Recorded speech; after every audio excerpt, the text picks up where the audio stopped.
11 में आया और जिस कक्षा में था वहाँ लड़कियों की स्ट्रेंथ तो ज्यादा थी क्योंकि अधिकतर लड़कियां एडमिशन लेती थी। लड़के थे 15-20 लड़के थे और 15-20 लड़कों में से भी अधिकतर वो थे जो कई साल की पंचवर्षीय योजना बना चुके थे, मतलब फेल होने के कगार में थे। केवल उनका मकसद ये था कि प्रमाण पत्र लेना है। बड़ी विचित्र स्थिति थी और उनको मतलब शरारती तो थे ही वो और बहुत ज्यादा मतलब उद्दंड भी थे, लेकिन इस स्थिति में उनको पढ़ाना एक बहुत कठिन कार्य होता था शिक्षकों के लिए। लेकिन हमारे उस समय के जो गुरु थे वो गुरु बहुत अच्छे होते थे, अनुशासन रखते थे और पढ़ा लेते थे। तो 12 में मैंने पढ़ाई की और 11 में जब रिजल्ट आया तो मेरे सबसे ज्यादा अंक थे। तो विज्ञान के टीचरों को भी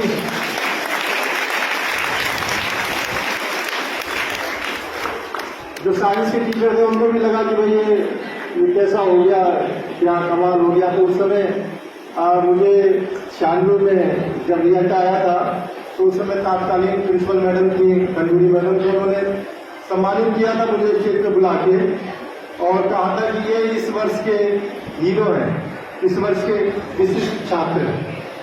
मेरे पे एनसीसी भी थी और एनसीसी भी मैंने ले रखी थी, उसमें भी मैं अंडर ऑफिसर था। तो हम लोग पढ़ाई करते थे, गुरु को सारा सम्मान देते थे। सुकुमार सिंह मैडम है, श्रीवास्तव मैडम है और ये हमारी गुरु थी और एक तरीके से माँ की तरह थी। पूरा अनुशासन रखती थी, हमसे गलतियां होती थी तो नाराज होती थी, लेकिन हम देखो मान जाती थी। और समाजशास्त्र मैंने इनसे पढ़ा, ये समाजशास्त्र की अध्यापक थी, हमें समाजशास्त्र पढ़ाती थी, मैंने समाजशास्त्र पढ़ा। उस समय क्योंकि आर्टिकल की स्थिति कभी से खराब होती थी, आर्टिकल दिमाग थी, तो आर्थिक संकट सब लोगों के लिए था, हम लोगों के लिए भी आर्थिक संकट था। लेकिन हमने अपने सब्जेक्टों में बहुत ध्यान से, बहुत मेहनत से पढ़ा। 11-12 में भी मेरे समोचा है। और यहाँ जो आप लोग बच्चे बैठे हो, क्योंकि प्रिंसिपल साहब भी मेहनत कर रहे हैं, आपके गुरुजन भी मेहनत कर रहे हैं, आप इतना समय दे रहे हैं, आपको एक अच्छे आदर्श पे लेके जा रहे हैं। तो यहाँ आप लोगों के मन में सब में यह अभिलाषा होगी कि आप उन्नति करेंगे, तरक्की करेंगे। तो कौन कौन ऐसा व्यक्ति है जो उन्नति चाहता है? आप खड़ा करें। आगे ले जाकर कुछ करना है तो देखिए, आप सबसे पहले जो भी आपके नोट्स पढ़ाए जाते हैं, क्लास में पढ़ाया जाता है, उसके लिए एक नोटबुक बना लें और उसमें जितने भी कोई फैक्ट होते हैं वो लिख लेकर। समाज में, देश में क्या हो रहा है उसके लिए न्यूज़पेपर आप पढ़ें, न्यूज़पेपर आप पढ़ते रहें, बराबर वो नोट करते रहें, रिवीजन करें, सुबह शाम रिवीजन करें। और कोई भी काम, कोई भी चीज बड़ी नहीं होती, जीवन में बहुत अनंत शुभकामनाएं, अनंत संभावनाएं होती हैं जिनको आप प्राप्त कर सकते हैं। मैंने देखा कि यहाँ पे खेल में भी बहुत बच्चे आगे थे, बहुत राष्ट्रीय स्तर पे, राज्य स्तर पे वो आगे निकले हैं। और हमारे जो बड़े भाई हैं ओम प्रकाश गुप्ता जी, वो भी लगे रहते हैं, यहाँ पे स्पोर्ट्स के टीचर भी लगे रहते हैं, एनसीसी के सर रावत जी वो भी लगे रहते हैं। तो इनका जो आपको सहयोग, जो मार्गदर्शन मिल रहा है, इनको आप ले लीजिए। इनका जितना आप ज्ञान को लेंगे, साथ में उतनी आप तरक्की करेंगे।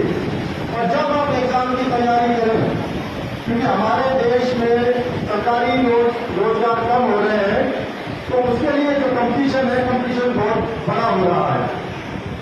आपको हर विषय का कुछ न कुछ याद रहना चाहिए और कुछ न कुछ का सब कुछ याद रहना चाहिए। इस तरीके से आपको पढ़ाई करनी चाहिए कि सामान्य ज्ञान में कोई भी चीज अगर कोई पूछी जाए तो आप उसको बता सकें। और जब आप किसी भी IAS का, PCS का या किसी भी सरकारी सेवा का एग्जाम देंगे तो आप में कॉन्फिडेंस होना चाहिए, आप में इरादा होना चाहिए। जब आप उस इरादा को लेके जाएंगे तो आगे बढ़ेंगे। और ऐसा नहीं है कि IAS होने के लिए आपको एग्जाम में बहुत ज्यादा नंबर लाने की जरूरत है। कभी कभी ऐसा होता है कि आपने जो एग्जाम दिया, औरों के एग्जाम आपसे ज्यादा खराब गए, तब भी आपका सिलेक्शन हो जाएगा, क्योंकि जो मेरिट जाती है वो कई बार 40, 45, 46 पे जाती है। तो उसका पेपर इस हिसाब से बनाया जाता है कि गांव का, देहात का, दूर दराज का व्यक्ति भी, बच्चा भी अगर एग्जाम देगा तो वो भी उसको पढ़ सके। तो एक तो आप वो इसमें पढ़ाई में पूरा फोकस कीजिए और खेल में फोकस कीजिए। खेल की संभावनाएं भी काफी देश में बढ़ी हैं, बहुत चीजें बढ़ी हैं। मैं प्रिंसिपल साहब से कहूंगा कि एक जैसे स्पोर्ट्स अथॉरिटी कुछ फाइनेंशियल असिस्टेंस देती है किसी भी खेल के लिए, प्लेग्राउंड बनाने के लिए, या कोई भी एक खेल आप चुन सकते हैं, बॉक्सिंग ले सकते हैं या स्विमिंग ले सकते हैं या क्रिकेट ले सकते हैं। तो इसका एक स्टेडियम आप बना के एक रूपरेखा बना सकते हैं। मैं कोशिश करूंगा कि इसके लिए जो फंड हो सकता है भारत सरकार से, वो मैं आपको दिलवा दूं।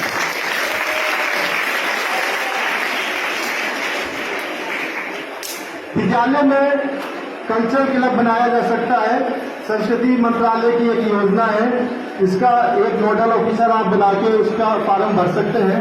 उसमें भी कुछ फाइनेंशियल असिस्टेंस आती है और कल्चर के लिए योगदान दिया जाता है। एक तो उसका गठन कर सकते हैं और फिट इंडिया मूवमेंट के तहत विद्यालय के लिए स्पोर्ट्स के सर्टिफिकेशन का भी एक प्रयास कर सकते हैं।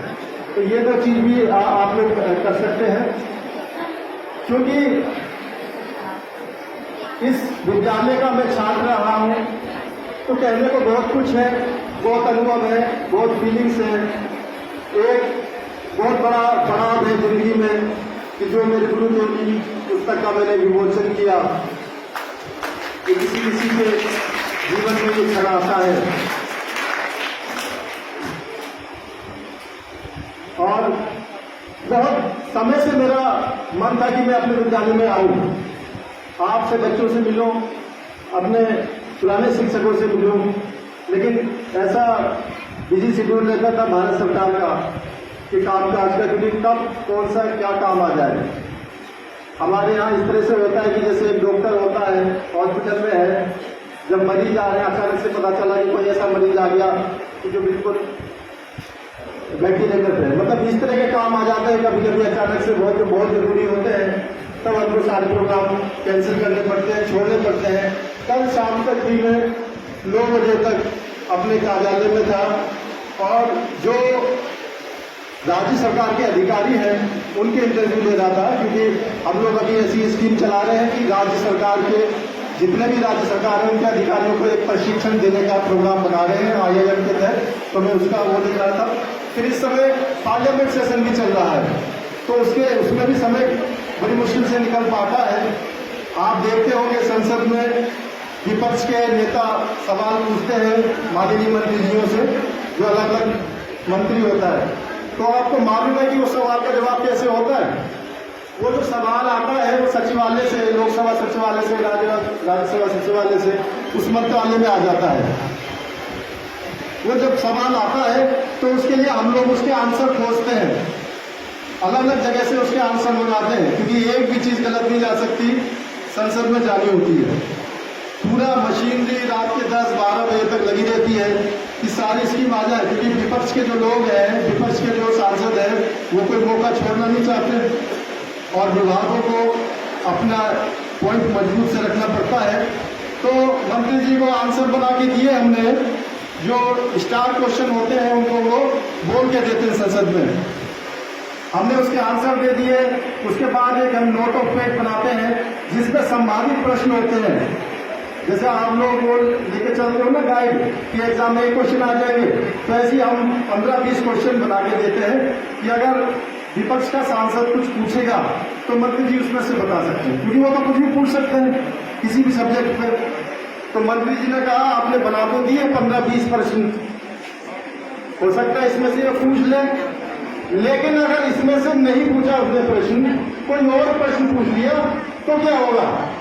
तो हमने कहा मंत्री जी फिर हम संसद भवन में आपको पर्ची भिजवा देंगे, पर्ची में आंसर लिख के तुरंत भिजवा देंगे, तो उसमें नहीं होगा। तो इस तरीके से प्रश्नोत्तर का दौर चलता है। और मैंने जो अभी तक विभाग देखे सूक्ष्म लघु एवं मध्यम उद्यम मंत्रालय भी मैंने देखा, इसमें मैंने कई वर्ष कार्य किया। आप जानते हैं एमएसएमई को? एमएसएमई क्या होता है? ठीक है, एमएसएमई देखिए सूक्ष्म लघु एवं मध्यम उद्यम होता है। तो इसके ये हम स्कीम चलाते हैं, जो बच्चे अगर आगे अपना रोजगार करेंगे, स्वरोजगार करेंगे, तो इसके लिए हमारे लिए पीएमईजीपी स्कीम है, जिसके तहत हम लोग फंडिंग करते हैं, सब्सिडी देते हैं।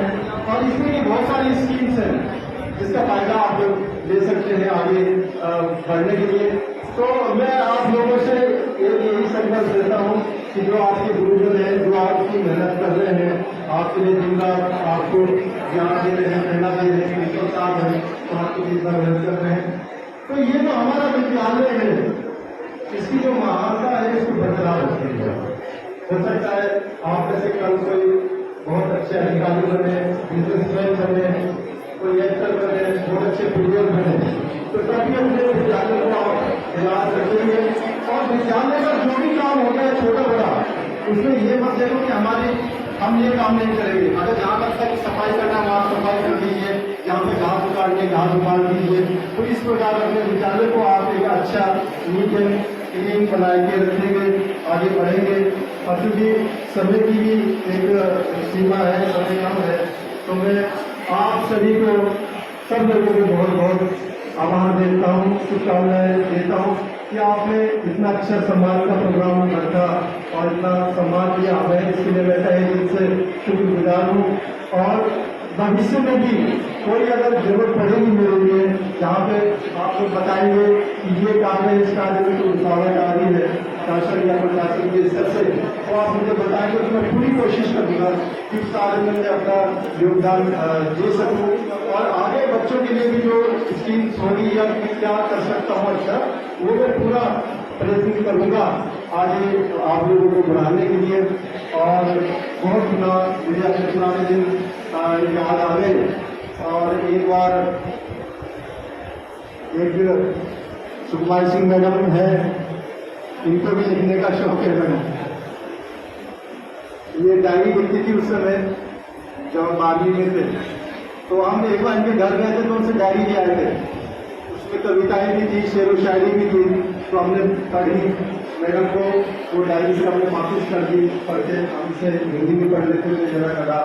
तो उसका एक शेर मुझे याद है अभी तक, जो मैडम ने लिखा हुआ था कि शायद हवाएं ताजा आए इस तरफ, शायद हवाएं ताजा आए इस तरफ, रखा है मैंने घर का बगीचा खुला हुआ।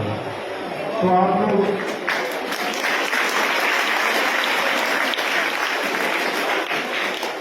अपने में आशा रखेंगे, संकल्प रखेंगे, स्वप्न देखेंगे और स्वप्न को पूरा करेंगे।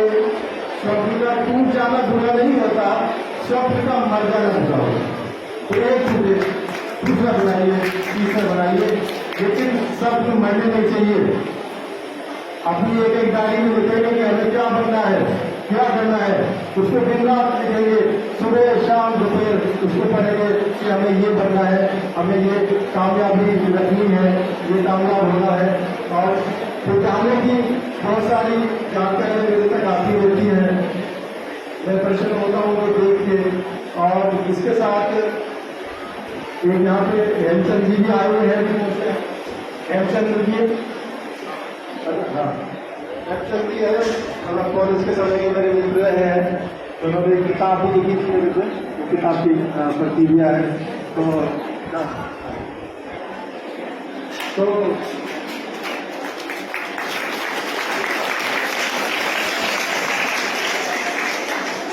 देखिए अर्जुन को एक महान दरिद्र गुरु ने बनाया द्रोणाचार्य ने, तो आपको भी गुरु ही महान बनाएगा।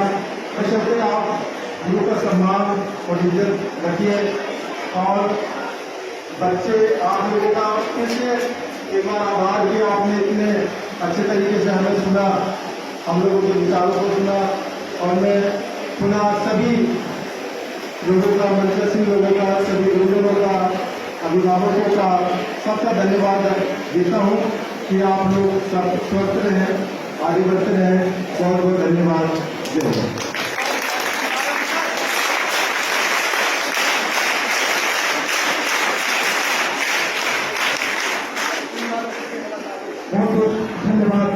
आज के मुख्य अतिथि महोदय श्रीमान डॉक्टर हरीश राव जी महोदय